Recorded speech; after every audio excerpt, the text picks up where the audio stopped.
Pinterest is a lot like Google in that it is a social media platform. It's unlike other platforms like Instagram or TikTok. Pinterest has said the average lifespan of a Pinterest pin is 13 and a half-ish months. A lot longer than Instagram or TikTok. Frequency is becoming higher, especially with the rise of AI. So step number one is always going to be your keyword strategy. You're going to start with looking for keywords for your brand. So if you do have products and you can tag, you should do it. Pinterest is also really smart and it's going to serve their content to people in those regions. So if you do want to have a solid organic strategy and you want results faster, you should publish more.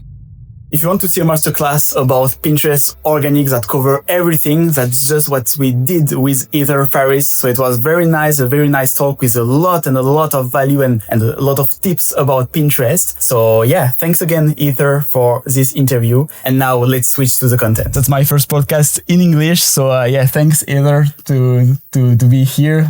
Because I met you like a few weeks ago in the Netherlands. You moved to the Netherlands and I really love your content about what you are doing about Pinterest. So I'm pretty happy today to do this video together to cover like all the Pinterest like strategies that we can have in 2025 and 2026.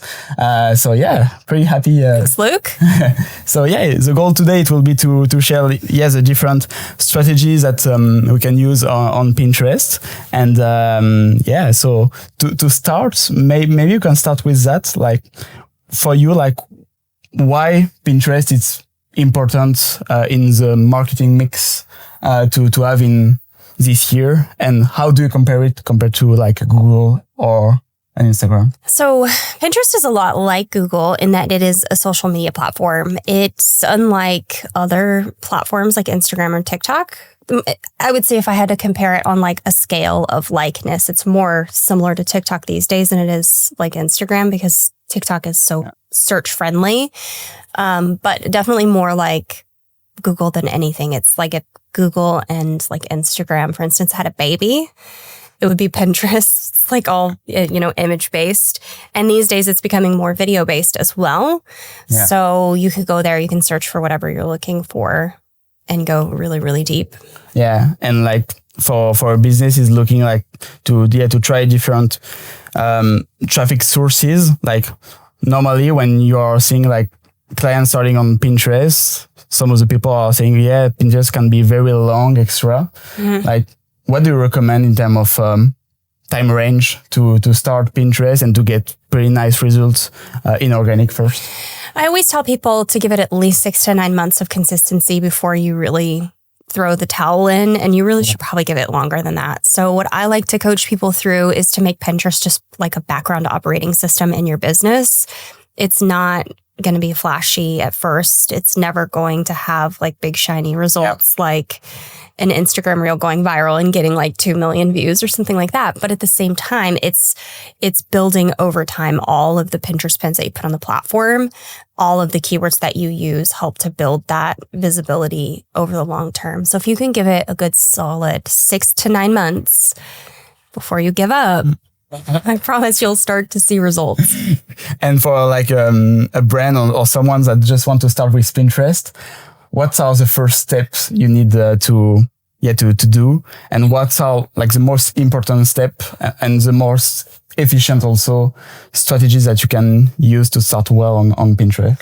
So step number one is always going to be your keyword strategy. You're going to start with looking for keywords for your brand. So I normally start with like a few questions that people can answer about their brand or their business and their goals. Number one, what is it that you sell? You should know that really easily. Number two, what questions do you get asked all the time about your product or your service that you sell? Write those questions down. And then what's the most common content that you create in your business? And it could also be products that you're selling or Instagram posts that you're posting. Like, what are those topics? Write those down. And that's going to be like the starting point for your keyword strategy. So if you come to me and you tell me that you sell leather bags, well, we're going to go on Pinterest and we're going to search for leather bags, but we're also going to search for how to care for leather bags, how to travel with leather bags. Can I have a leather bag in the rain?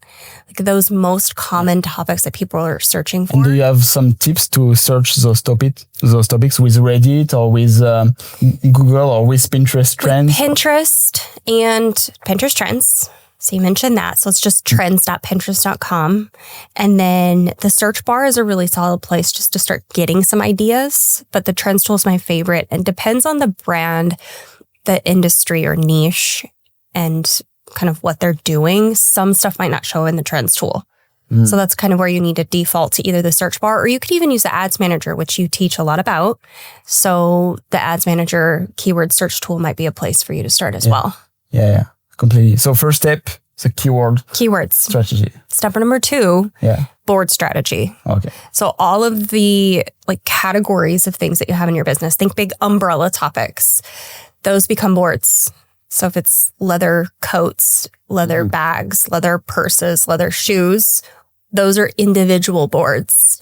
And then all of the pins, which is step number 3 that you're going to create. So that's our creative. Our creative is their Pinterest pins, image pins or video pins. Those then go on each of those siloed topic boards. So that's step number 3. And for those boards, do you suggest just to have classic boards or also like subboards? I don't know what. Yeah. Sections. Is that what you're asking? Yeah.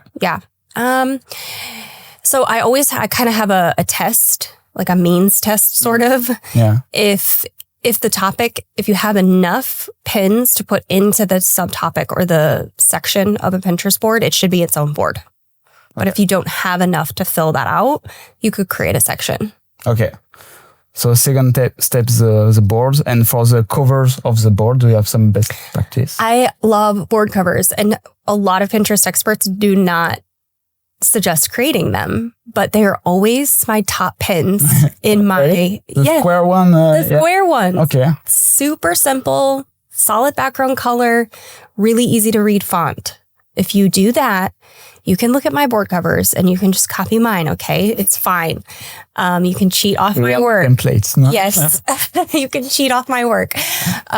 They work every single time. I'm wrapping up month 2 with a brand new client, and the top pins are board covers mixed with pins that I've created. Okay. For mine, every month there's a board cover in the top pin rotation. The best practice is just square text visible in the center. And it's normally just the title of the board. So if the board is leather coats, then it's leather coats. Yes. We don't need to put a You don't need to do a logo. You don't need to do imagery if you don't want to. You could get fancy if you would like to. Okay, you can. But you don't have to.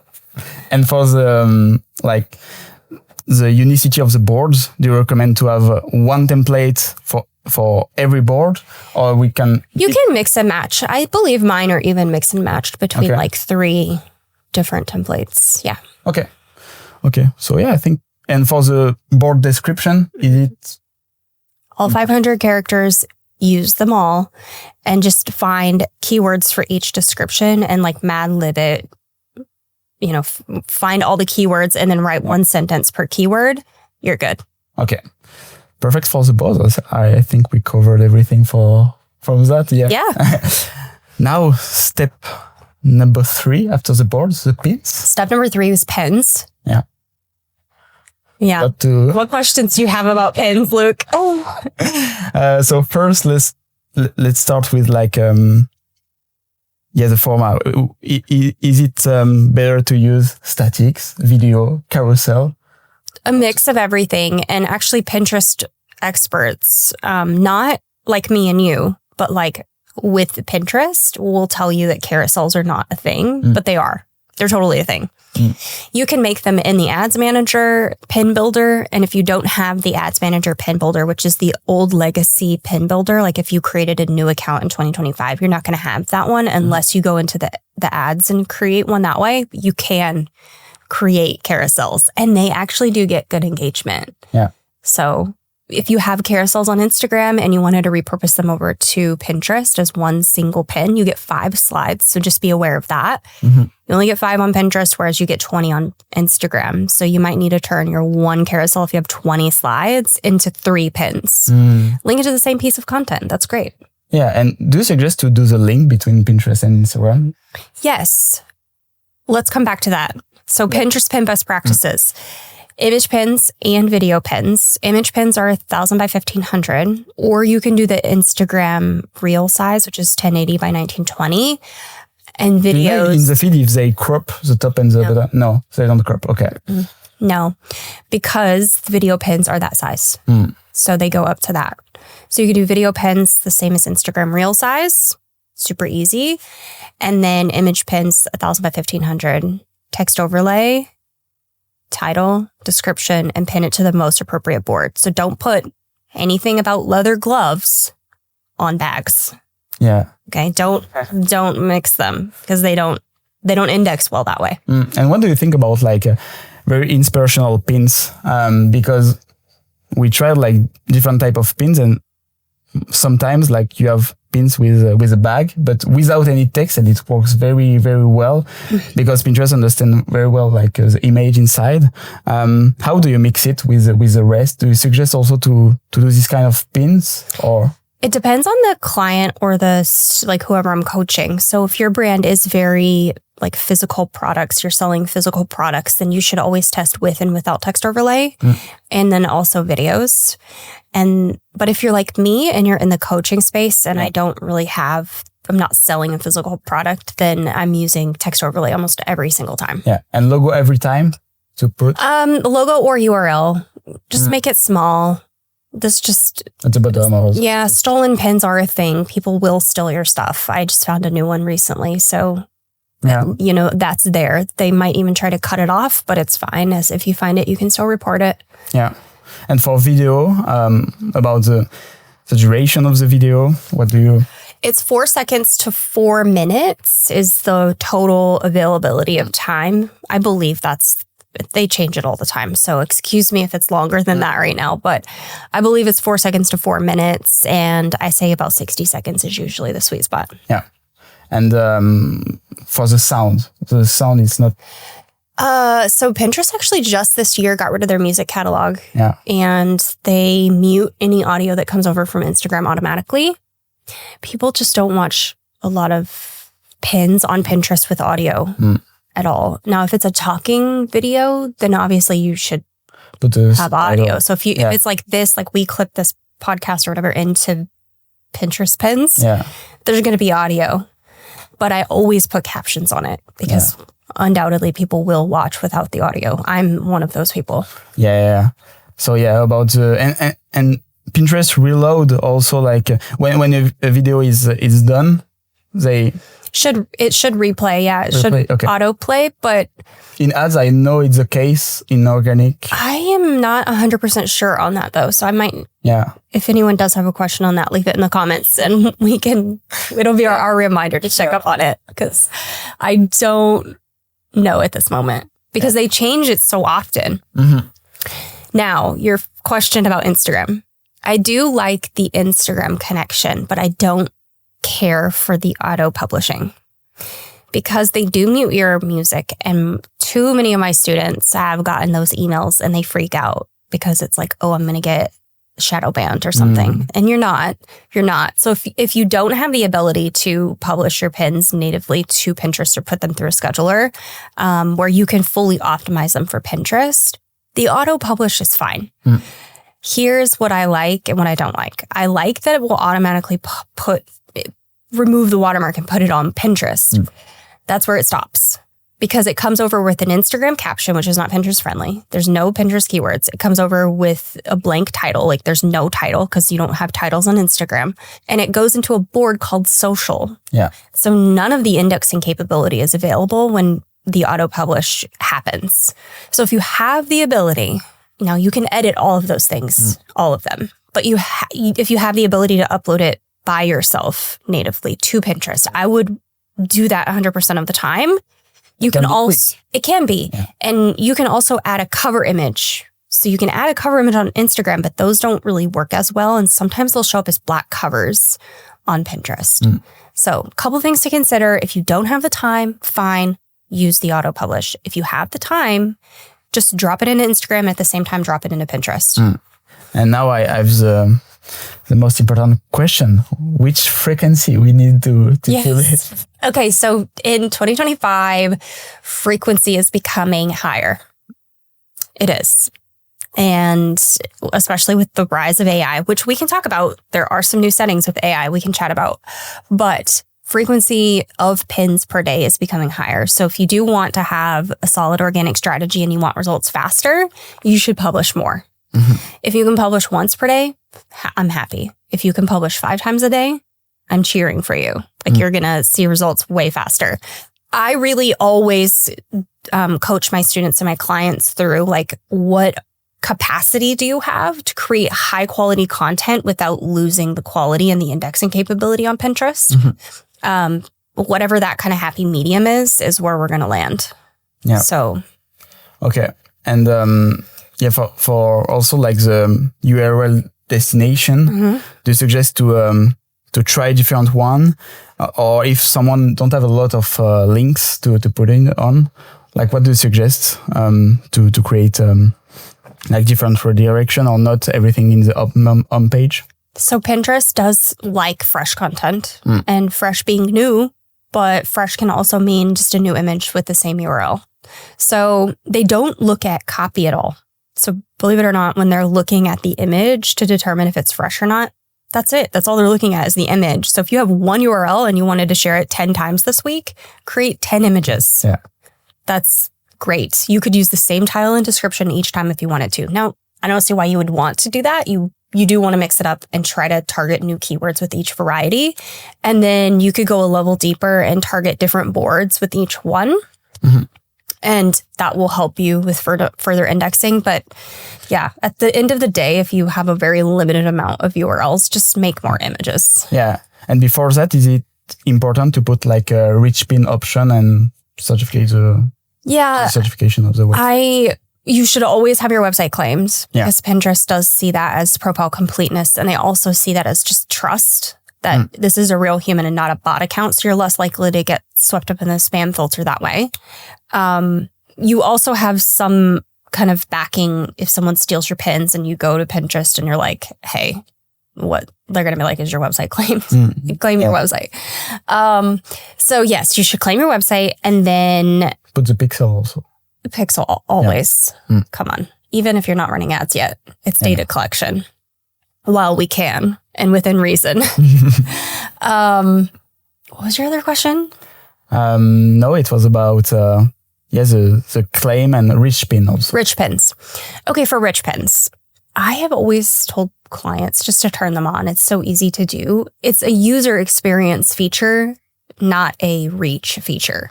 So for user experience, the Pinterest pin will just get a little bit of extra information on it, including a follow button on the pin when they interact with your pin. And there's some industry, if I'm right, about like, for instance, recipes. There are type of rich pin also that works better, maybe. Yes. So in the food industry, there is, Pinterest will connect and read your recipe card, and it will put a handful of the items from the recipe card in the list. It will not put it all in there, and no one will be able to know exactly how to make your recipe from this pin.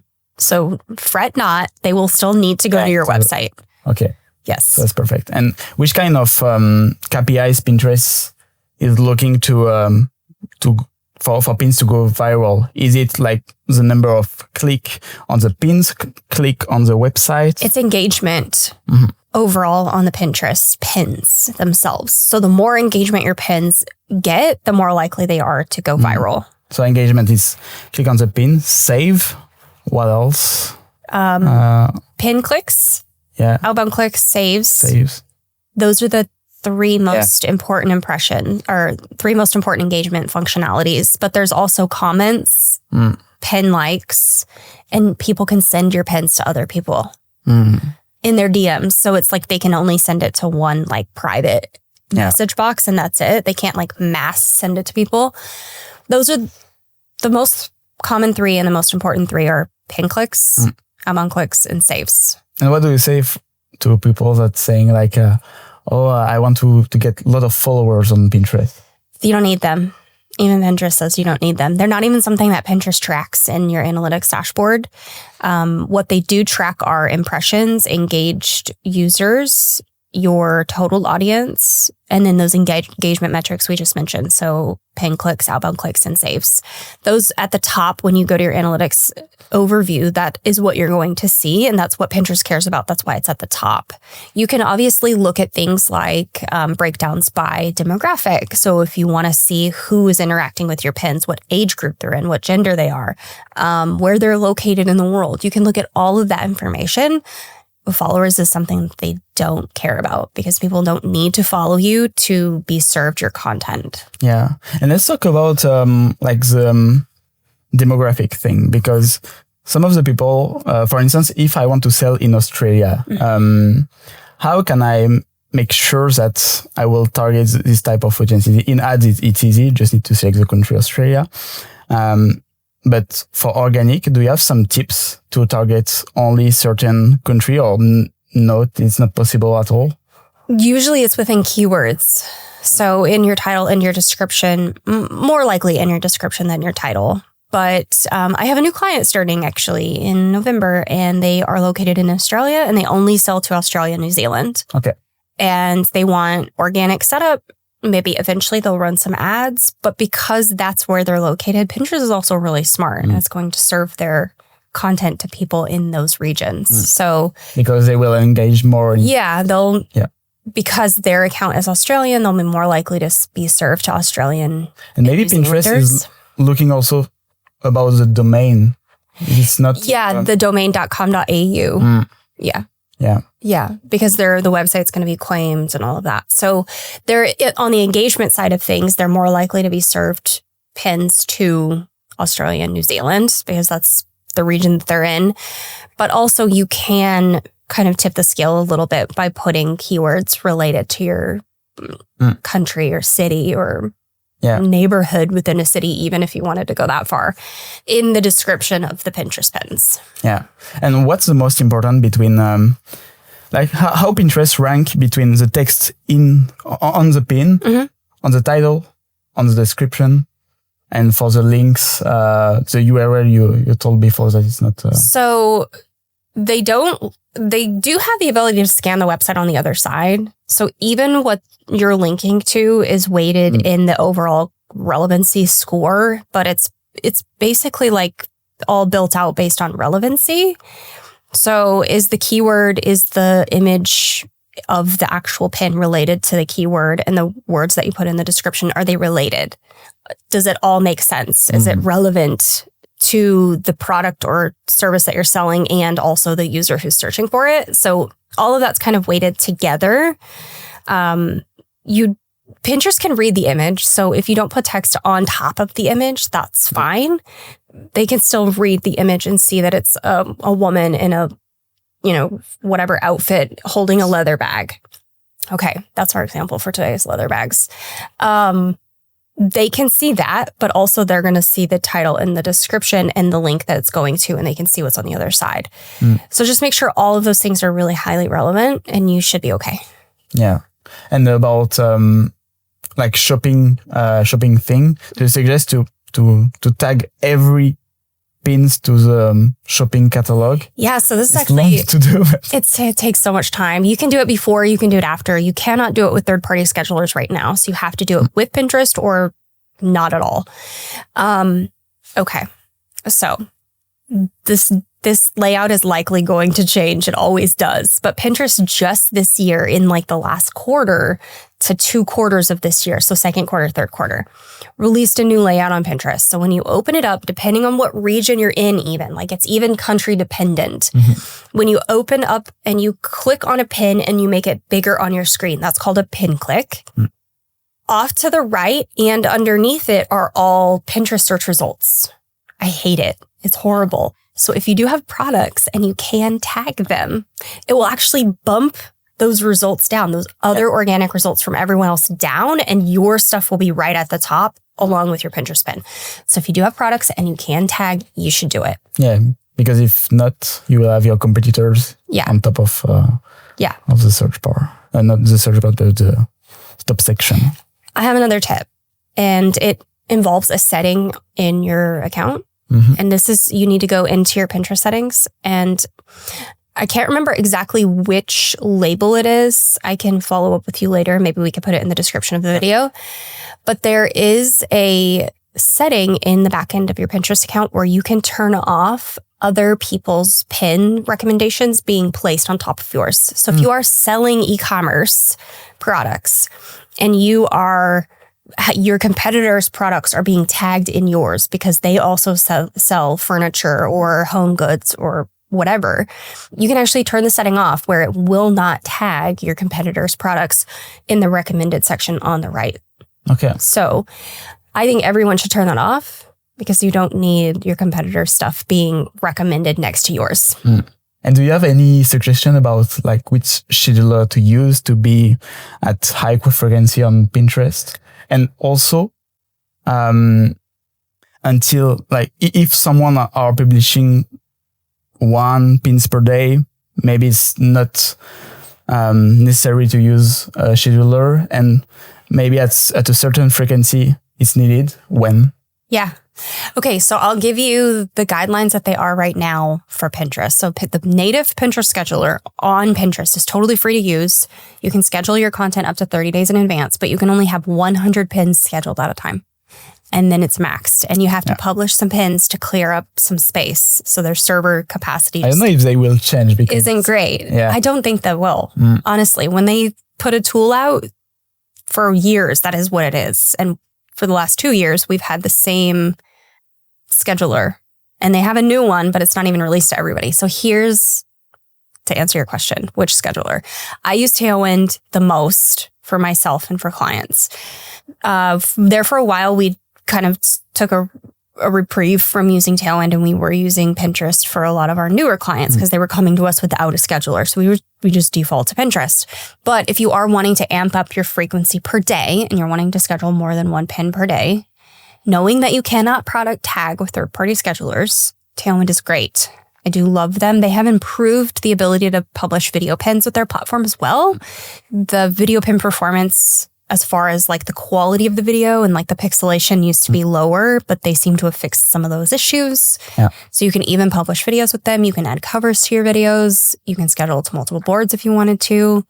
You can schedule to sections, I do believe, inside of Tailwind. I believe that's an update. And I'm curious. Don't hold me to. Yeah. And I'm curious because we are using a lot also Tailwind. What are like the features that you like the most? Yeah. So they have a lot of new features that are coming this fall that I cannot wait to get my hands on. But right now, today, my favorite features is the ability to like obviously pin from my website because I embed images in each of my blog posts, and you can also pull products through their scheduler feature, like the Chrome extension. I really like the ability to make pins in Canva and then export them straight to Tailwind drafts. I no longer have to download it to my computer, unzip the file, upload it to Tailwind, then put all the copy in there.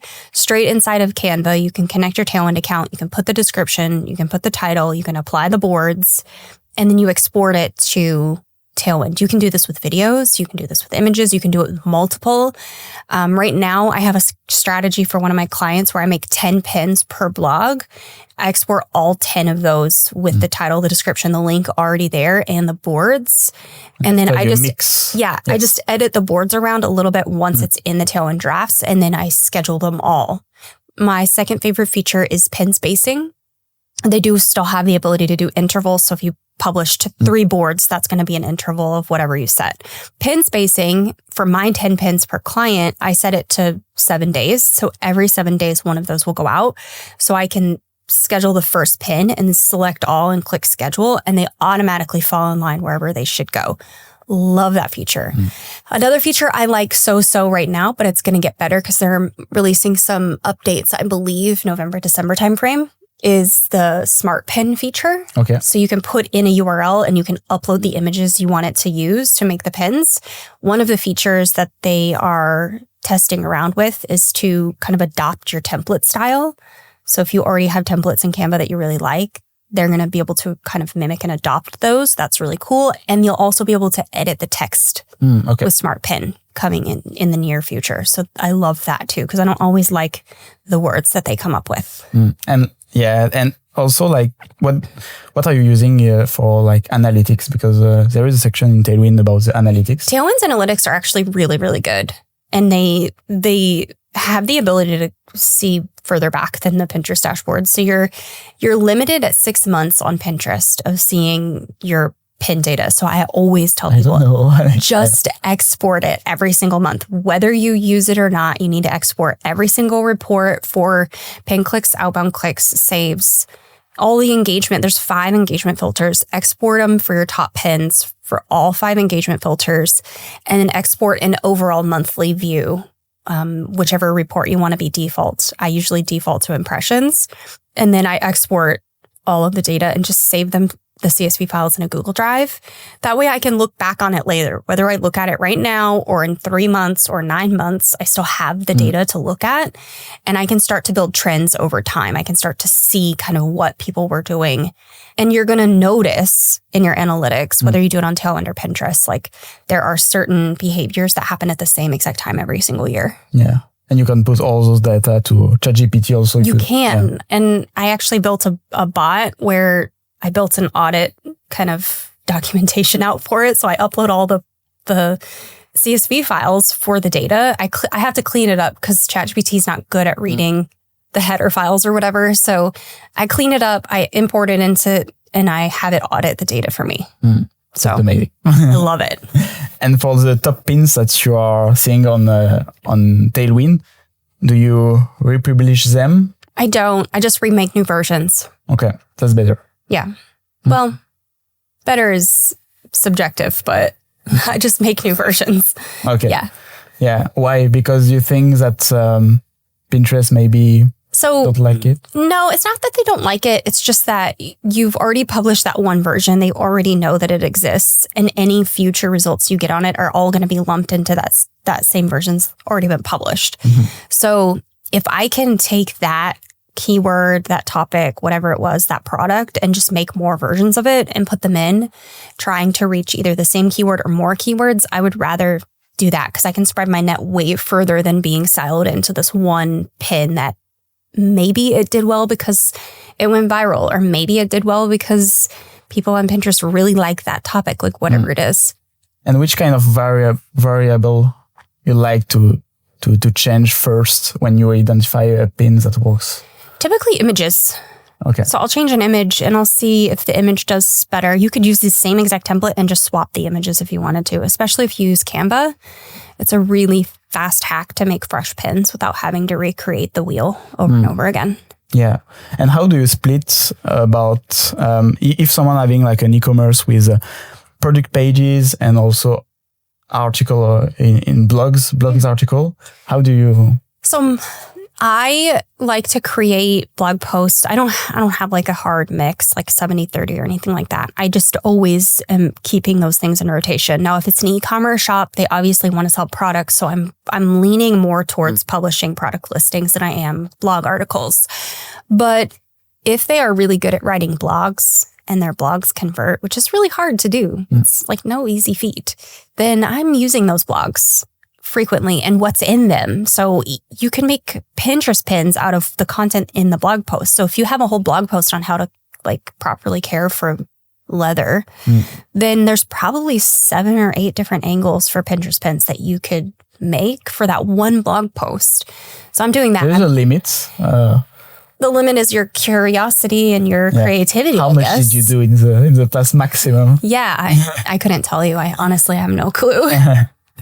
But go to Pinterest, go to the trends tool, the search bar, the ads manager keyword finder, find keywords for all the topics related, put your blog post into ChatGPT and ask it all the different ways people are searching for this, and let it be your guide if you're just at a loss for what to make pins for. And do you think it's a good idea to use ChatGPT to search keywords on Pinterest? No. Because even if you have an extension like Keywords Everywhere, which is what I use, and you have it on, and Keywords Everywhere has an integration with ChatGPT, all of those results are Google results, not Pinterest results, which is a start. It's a start. Yeah. Most people are searching the same things on Pinterest that they're searching on Google. So if you make a list of keywords for your Google listings, like what you want your Google to rank you for, take those same keywords and plug them into the 3 search tools on Pinterest and see if they come up. If they come up, great. If your competitors' content or products come up, even better. And are you using in Pinterest Trends like the export in CSV file? Of course I am. Yeah. Okay. Yeah. Of course I am. But I'm a power user. So I like to manipulate data inside of spreadsheets, whereas some people are allergic to spreadsheets. Yeah. So if you don't like them, you can just use the Pinterest dashboard. You can see it in like a table format on the Trends tool, or there's also just like a basic search feature at the top. And then there's multiple filters inside the Trends tool that you can use as well. I default to top yearly unless I'm creating something that's hyper seasonal, like right now, and then I'll use the other ones. The other ones being growing, monthly, and seasonal. But yeah, of course I export them. Yeah.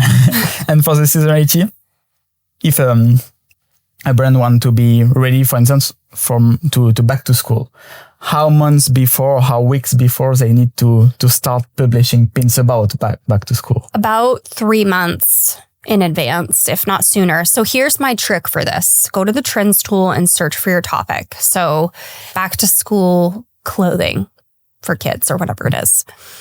You'll see the graph for those topics. So if you use the Trends tool in the middle where it's like the graph, like the table format, open one of those into a window where it's big and you can see the one trend graph. As soon as that trend comes off the x-axis, meaning that bottom line, or if it's already high, when it starts to go up, you want to be on the bottom end of that growth. So that's when you want to start publishing. That's my trick. And on average, how long it takes for pins to be indexed? Yeah. I've been noticing in the last year or so, it's about 2 weeks. So it's way faster these days. Yeah, before it was months. Yeah. Yeah. And sometimes even with newer accounts, it still takes a while for those pins they'll be indexed, of course, but it takes a while for those pins to surface in search because Pinterest is doing something similar that Google does in that you build authority and trust on the platform through engagement, through completing your profile, through pinning consistently, having a claim domain, like connecting your Instagram account, like all of those things matter, and doing all of those things consistently and pinning consistently matters. So over time, even newer accounts those pins will start to rise in the search results. And it still takes a few weeks, but it could for newer accounts even take months for people to find those pins. And that's totally normal. And for brands that having like a lot of boards, a lot of pins, but from 2022, for instance, how do you suggest to delete those one to create a completely new Pinterest profile or no? No. If you are an e-commerce brand, chances are you have retired listings, but you're probably still in the same industry. You're still selling the same products. It's just new styles, new seasons, those sorts of things. Update what you have existing. If you have boards that do really well and they're more general and they're not like 2022 summer fashion, okay, those you can redo to 2025 or 2026, whatever the year is. Just know when you rename a Pinterest board, and only the name, not the description, it reindexes the board because it changes the URL of the board. So it might take a dive, but that's old stuff anyways. So if there's stuff on there that's retired, you could clean up an entire board really easily by using the organizing function. Archive them or delete them? To archive them. Okay. I don't usually delete them. Or you could even move it into a section that's like retired, where those pins are still driving traffic to your website. Then on your website, you have kind of a user experience where if I'm landing there on a retired listing, then I'm getting redirected automatically to the new collection. So that's something you as an e-commerce shop owner should be doing anyways. That's just best practice for you. So figure out how to do that and do that. I don't like deleting things because they still drive traffic to the website. So I never delete anything. Yeah. Ever. I will start first by creating new boards, then second by updating old boards, knowing that it will re-index the board. So you might lose some reach temporarily. Yeah. And now let's talk about the new trends that are coming with Gen Z, for instance. Yeah. Did you see a lot of changes? Yes. it's not like completely upsetting the entire ecosystem of Pinterest, but Pinterest is aging down. It has been for a while. So the more that Gen Z are coming on the platform and they're using the platform, the more that they are adding to and slightly changing the flavor of like how things are served and searched. They're adding their own variations of keywords into the most frequently searched topics, and those things are becoming trends. Also, because Gen Z is, I mean, you guys are not the entire owners of pop culture. We've definitely, your past generations have definitely been into pop culture as well. But trends tend to become trends faster with the younger generation. So when Taylor Swift was on the Eras Tour, there were so many trends about the Eras Tour and about outfits. Every single new city that she was going to, there were trends for that popping up. And you see this frequently with things going on in the world. So obviously the younger the generation, it seems like the faster things come to fruition with what's going on. I don't pay as much attention to it anymore. When she drops a new album, I listen, but there could be other things that are going on that I don't quite know about or understand. And I definitely know that's a result of a younger generation coming on the platform. They're changing language slightly, so the way that keywords are being served. So as you are looking at your own business and your own goals, you need to look at the keywords that Pinterest is serving you and determine if those are actually a fit for you. So hot tip, open that trend up where it's in its own window. Underneath that bar graph is a section of demographics. Gender and age are listed there, and it will tell you the mix of people actually searching for that. If it's heavily a younger audience and you sell to an older audience, then don't use that keyword. And you can exclude that inside the Pinterest trends tool. When you are searching, when you are searching, you can check. Okay, I want to check those type of keywords for in the filters on the left. Yeah, I don't use those very often, but yes, you can. You can search for keywords related to age, so you could filter them out. That's actually a really hot tip, and I've learned something today. And now let's talk a bit about AI, because actually there are a lot of news about that. Pinterest changed a lot of things also. So what are the things that changed with AI over time? Because you've been on Pinterest since how many years now? I've been on it since 2010. Okay, yeah. So it changes a lot. Quite a lot. Yeah. So what's your opinion about it, and how did it change? I've been on Pinterest since your mom had to take you to the library to get books or something. Okay, so in the last, I don't know how long, but in the last year and a half at least, there has been a flood of AI content coming on the platform. And these AI slop farmers have noticed that Pinterest is a really good traffic driver. It is. It's still one of the best, aside from Google, YouTube, search engines. With that flood of AI content, users have revolted quite a lot across all internet platforms, but especially Reddit. And it's something that I've been advocating for a while, is account level controls, where you can change the settings for your own accounts and you can tell Pinterest, I do want to see AI content or I don't. So the new huge update that just happened this month was that they released account level settings for AI content. So you can go into your recommendation settings inside of your settings menu and you can turn it off. Right now we have 10 categories. There's a total of 24 categories to be accounted for. So we have 14, if you kept the math. We have 14 remaining, and I will continue to advocate for all 14 because we need all categories represented. I personally immediately turned it off. I have an email that just went out to my list today about this exact topic. And I'll have a video coming out this week about how to do that exact thing, how to go in and turn it off, and why you should educate your audiences on this as well, especially if it means a lot to you. So AI content has really disrupted the entire ecosystem of Pinterest. It's really pulled a lot of attention away from legitimate content creators, people who are spending thousands of dollars producing content for their businesses every week, every month, every year.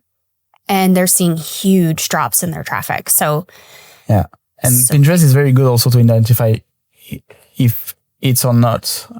It's not like hit or miss. Really? Okay. Yeah, really.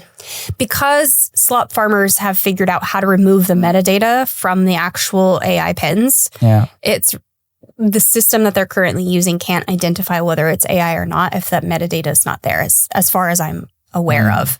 So if it has the metadata on the back end of the pin, like when it's uploaded, they should be able to at least apply a label and identify that it's AI. But some of that stuff is still slipping through, and they are working as fast as the other technology is, and they're trying to keep up. Honestly, the other technology is further ahead. Yeah. So, with that being said, if you are in the food, the fashion, the beauty space, like you've been hit probably pretty hard with AI content, and I would encourage you to turn them off yourself, but also help your audience understand how to turn them off. Yeah. And about AI, like personally on your side, how do you use it, for instance, for keywords, for title description, extra? Love AI for certain things. I do not use it for creating imagery or videos. I just don't care to do that. But I do like using it to speed up my workflow. So I will use it to, like I mentioned earlier, analyze Pinterest data and have it audit the data for me. I have like preset questions in my own bot that it will ask, it'll prompt, and you answer them and it'll help you along. I also love using it for, like you said, generating titles and descriptions. I will feed it lists of keywords and the product listing, what it's about, the audience it's for, all of that stuff, and it will create those titles and descriptions for me. I also like using it to take blog posts and turn them into infographic pins. So it's not creating the image, it's creating the list of content that would go on the infographic, and then I take it and I put it into the... And are you using a lot Canva AI or not?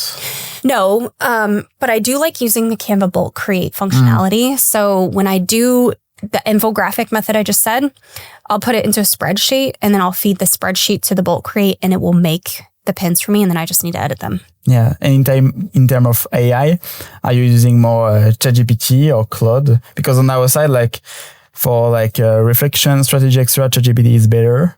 But for like text with a lot of context, Claude is better at the time. I don't know if you tried. I've gone back and forth. I built my bot in ChatGPT, so that's where I'm at. It's super affordable. I think Claude is actually cheaper than ChatGPT. Yes, it depends on the plan. Yeah.